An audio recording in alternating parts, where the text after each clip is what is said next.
नमस्कार, देश प्रदेश में आपका स्वागत है। छत्तीसगढ़ के सूरजपुर के कलेक्टर रणवीर शर्मा को हटा दिया गया है। मुख्यमंत्री भूपेश बघेल ने ट्वीट करके जानकारी दी। रणवीर शर्मा का एक वीडियो दरअसल वायरल हुआ था, जिसमें वो एक युवक को चांटा मारते हुए दिख रहे हैं। इतना ही नहीं, उन्होंने पुलिस वालों से कहकर इस युवक को पिटवाया भी था और उसका फोन भी जमीन पर फेंक कर तोड़ दिया था।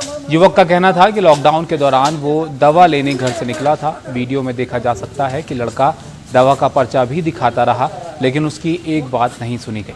वीडियो वायरल होने के बाद कलेक्टर ने माफी मांग ली थी, लेकिन साथ ही उस लड़के पर झूठ बोलने का भी आरोप लगाया। कलेक्टर के मुताबिक लड़के ने बदतमीजी की, जिसके बाद उन्होंने उसे चांटा मारा।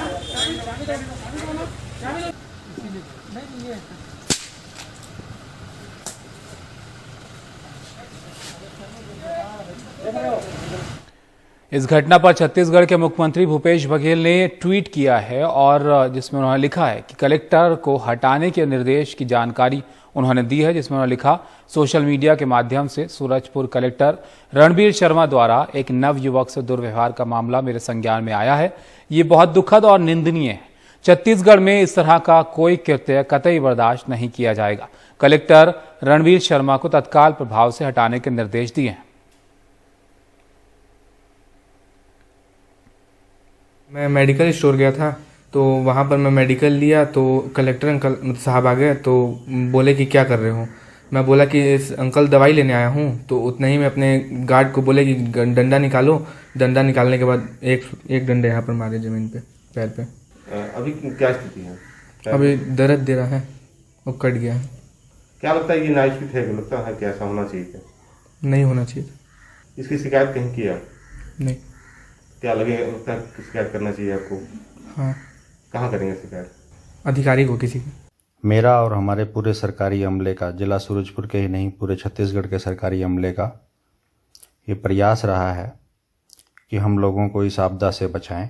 मेरा कतई ये आशय नहीं था कि किसी का अपमान करना। वो बाइक के ऊपर जो है वो जा रहे थे और मैं उस समय वहाँ मौजूद था। पुलिस वालों ने और हमने जब उनको रोका तो वो रुके नहीं और हमें चोट लगने का डर था। उन्होंने बदतमीजी की। मैंने आवेश में आके उनको एक चांटा मार दिया। मैं माफ़ी मांगता हूं अपने इस व्यवहार के लिए।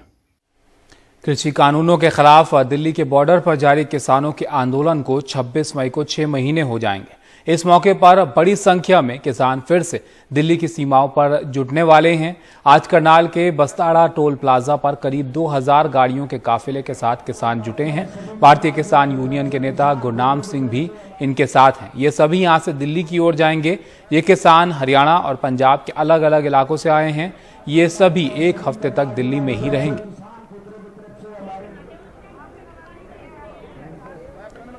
तेजी से बढ़ रहे ब्लैक फंगस के मामलों के साथ इसके इलाज में इस्तेमाल होने वाले इंजेक्शन की कमी की शिकायतें भी बढ़ रही हैं।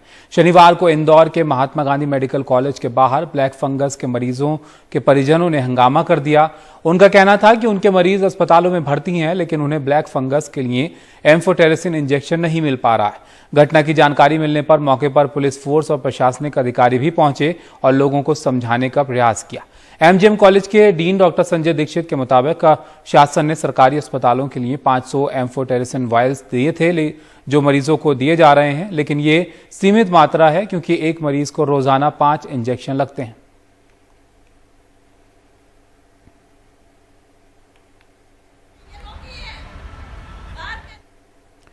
तो लगातार कोरोना वायरस के बाद ये जो ब्लैक फंगस है, इसके मामले बढ़ते जा रहे हैं, जिसकी वजह से लोग काफ़ी परेशान हो रहे हैं और इसको लेकर इंतज़ाम भी कई सारे किए जा रहे हैं। लेकिन जिस रफ्तार से मामले बढ़ रहे हैं, वैसे ही जो इसके इस्तेमाल में दवाइयाँ हैं उसकी कमी की शिकायतें अब आने लगी हैं।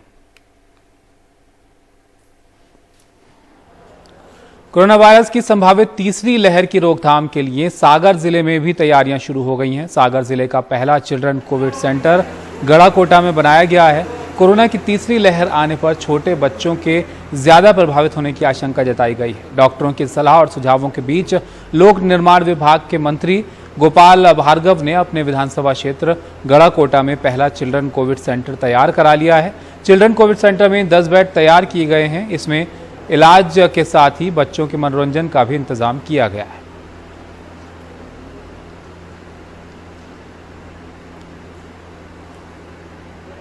बहराइच के मुस्तफाबाद में बहुत कम लोग स्वास्थ्य केंद्र पर वैक्सीन लगवाने पहुंच रहे हैं, जिसकी वजह से यहां वैक्सीन नहीं लग पा रही।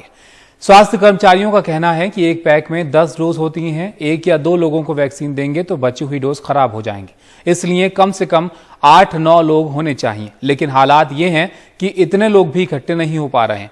स्वास्थ्य केंद्र के अधीक्षक का कहना है कि लोगों के अंदर बहुत भ्रांतियां हैं, लोग वैक्सीन लगवाने से डर रहे हैं।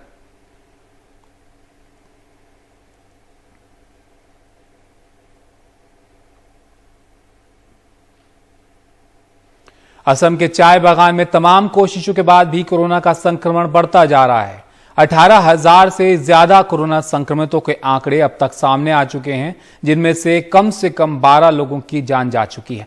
19 मई को जारी सरकारी आंकड़ों के मुताबिक 229 चाय बागानों में 1,851 कर्मचारी और मजदूर संक्रमित पाए गए हैं, जबकि सीमित संसाधनों के साथ 214 चाय बागानों में अब तक कोविड केयर सेंटर खोले गए हैं। जहां भी 20 लोग संक्रमित हो रहे हैं, उसे कंटेनमेंट जोन घोषित किया जा रहा है। सरकार ने कहा कि अगर कोरोना का संक्रमण लगातार बढ़ता रहा तो कई चाय बागानों को बंद भी करना पड़ सकता है।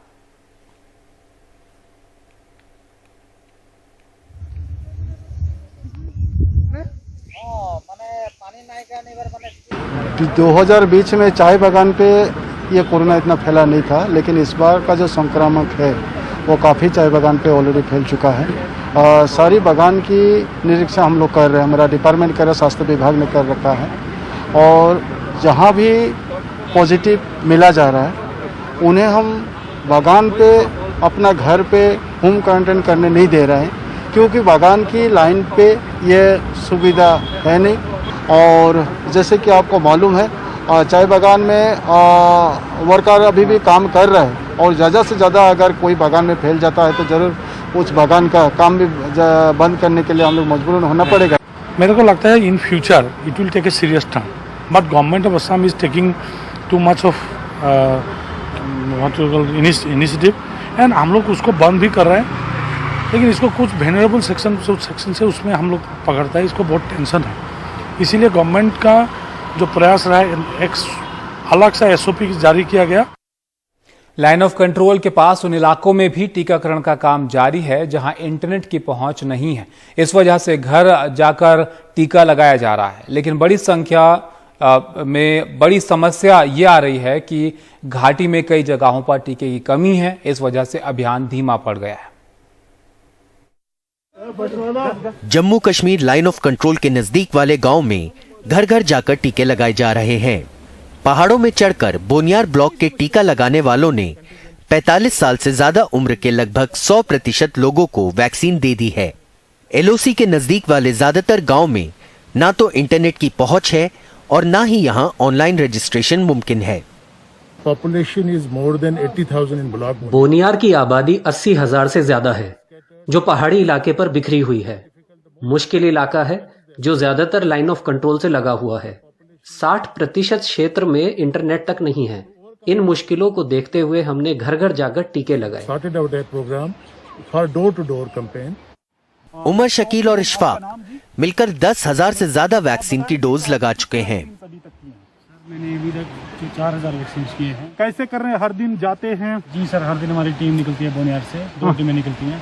मोबिलाइजेशन किया जाता है टीम को, फिर निकलते हैं सर। हमारे साथ डॉक्टर साहब होते हैं। आपके साथ है ये किट वैक्सीन? हाँ जी जी। तो आप बताएंगे कि आपका नाम, आपने कितने किए हैं वैक्सीन अभी तक? इशफाक जी, 6,000 वैक्सीन मैंने खुद किए हैं। डोर टू डोर सेक्शन हमने किए हैं, डोर टू डोर जाके। 2 हफ्ते से ज्यादा हो चुके हैं और कश्मीर के ज्यादातर टीकाकरण केंद्रों में टीके बिल्कुल खत्म हो गए हैं। सरकार का दावा है कि ताजा खेप घाटी पहुंच चुकी है और 3 दिनों से टीके लगाए जा रहे हैं, लेकिन टीके लगाने की रफ्तार बहुत ही धीमी है। 10 जिलों में कुल मिलाकर रोजाना सिर्फ 2,500 डोज लगाई जा रही है। मैंने 19 फेब को करवाया है और आज तक मैंने 2-3 चक्कर जो हैं काटे हैं PHC अपनी के, ताकि मैं सेकंड डोज करवाऊं, लेकिन अभी तक नहीं पहुंचा है। जिन्होंने भी मेरे साथ करवाया है 19 फरवरी को सर, वो सभी इंतजार में हैं।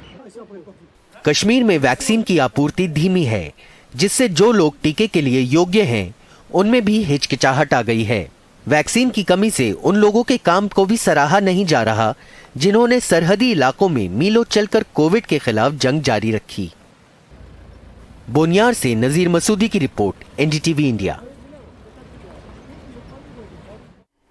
ऐसे समय में जब वैज्ञानिक और दुनिया भर के नामी शोध संस्थान कोविड महामारी से निपटने के उपाय खोज रहे हैं, नेहरू के एक छोटे से गांव में जड़ी बूटियों से तैयार की गई एक औषधि को लेने हजारों लोग उमड़ रहे हैं। ये दवा लेने वाला कोई पेशेवर डॉक्टर नहीं है और फिलहाल सरकार ने इस पर पाबंदी लगा दी है। पिछले एक हफ्ते में आंध्र प्रदेश में नेल्लूर जिले के कृष्णपट्टनम गांव जाने की होड़ लगी रही। हजारों लोग आयुर्वेद की एक ऐसी औषधि के लिए उमड़ पड़े जिसके लिए दावा किया गया है कि वो न सिर्फ कोरोना को लड़ने में मदद करती है बल्कि ऑक्सीजन स्तर भी बढ़ाती है। जब मैं यहाँ आया तो ऑक्सीजन पर था, हालत खराब थी। उन्होंने मुझे फौरन दवा दी, आंखों में दवा डाली, चंद मिनट में तबीयत सुधर गई। 2 मिनट्स लोपले నేను రికవర్ అయినా। बोरीगी आनंदయ్య ये औषधि मुफ्त बांट रहे हैं और कहते हैं कि इसकी तरकीब उनके गुरु ने सिखाई। पॉजिटिव होने के बाद भी जो लोग ठीक हो गए वो मेरी मदद कर रहे हैं और मैं रोजाना 10,000 लोगों को औषधि बांट रहा था। अब प्रशासन ने मुझे रोक दिया है। दवा का आकलन करने के लिए बनी सरकारी समिति ने उसे जांच के लिए हैदराबाद और आईसीएमआर भेजा है।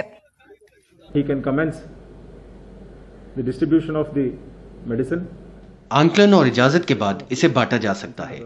फिलहाल इस पर रोक लगा दी गई है। Immediate steps and stopped further distribution and enforced COVID-19 protocols. गांव में उमड़ती भीड़ को देखकर ये चिंता हो रही थी कि ये कहीं मजमा सुपर स्प्रेडर न बन जाए और अब सरकार ने इसका आकलन होने तक रोक लगा दी है। उमा सुधीर की रिपोर्ट, एनडीटीवी इंडिया के लिए।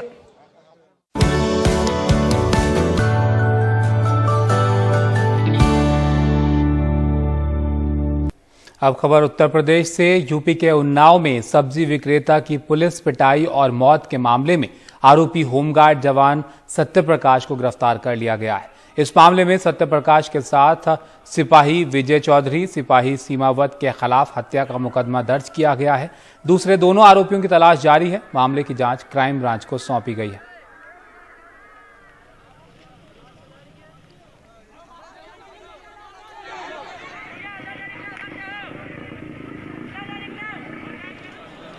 औरंगाबाद पुणे हाईवे पर गंगापुर फाटा मार्ग पर शनिवार को कपास के 3 गोदामों में आग लग गई। आग इतनी भीषण थी कि गोदाम जलकर खाक हो गए। देर रात लगी आग में करोड़ों का नुकसान होने का अनुमान लगाया जा रहा है। जानकारी के मुताबिक इन तीनों गोदामों में कपास की खटानें रखी हुई थीं। गनीमत रही कि आग में किसी की जान नहीं गई। आग लगने की वजह का पता नहीं चल सका है।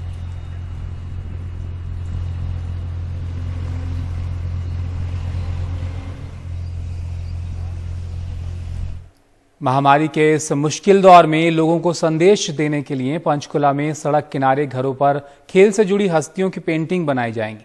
नगर निगम पंचकुला द्वारा शुरू किए गए सौंदर्यकरण के इस काम के 2 महीने में पूरा किए जाने की उम्मीद है। कलाकार पंचकुला में सड़क किनारे की दीवारों पर देश के मशहूर खिलाड़ियों की तस्वीरें बनाएंगे, जिनमें सचिन तेंदुलकर, गीता फोगट, साक्षी मलिक, मिल्खा सिंह जैसी हस्तियां शामिल हैं। इसके लिए कला और चित्रकला क्षेत्र के युवाओं को भी प्रस्तावों के साथ आने के लिए कहा गया है ताकि उन्हें प्रतिभा दिखाने का अवसर मिल सके। खिलाड़ियों, आर्ट और कल्चर और मशहूर इमारतों से जुड़ी तस्वीरों के साथ कलाकार 1 लाख स्क्वायर फीट एरिया में आर्ट वर्क करेंगे।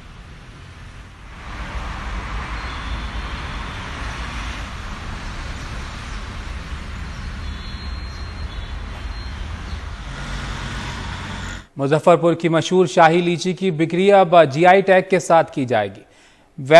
वैदिक संपदा कानून के तहत शाही लीची को जीआई टैग दिया गया है, जो लोग दूसरे राज्यों की लीची और शाही लीची में फर्क कर सकें, इसलिए मुजफ्फरपुर की लीची को टैग दिया गया। साथ ही शाही लीची को ज्यादा दिनों तक सुरक्षित रखने के लिए लीची अनुसंधान केंद्र में स्थित लीची प्रसंस्करण केंद्र को भी जल्द शुरू कर दिया जाएगा।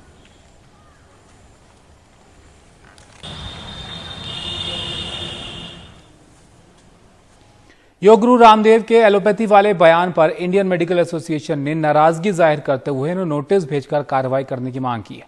हालांकि इस पूरे मामले में पतंजलि की तरफ से सफाई भी आई है। पतंजलि की तरफ से कहा गया कि बाबा रामदेव डॉक्टरों का सम्मान करते हैं जो महामारी के समय भी दिन रात काम कर रहे हैं। इसके साथ पतंजलि के बयान में कहा गया कि एलोपैथी से इलाज करने वालों के लिए बाबा रामदेव के मन में कोई गलत मंशा नहीं है और उन पर जो आरोप लगाए गए हैं वो पूरी तरह से गलत है। तो देश और दुनिया ने मान लिया, भारत ने भी माना और WHO ने भी माना। प्रिवेंशन, कोरोना का ट्रीटमेंट और कोरोना के आफ्टर इफेक्ट्स को, कोरोना के कॉम्प्लिकेशंस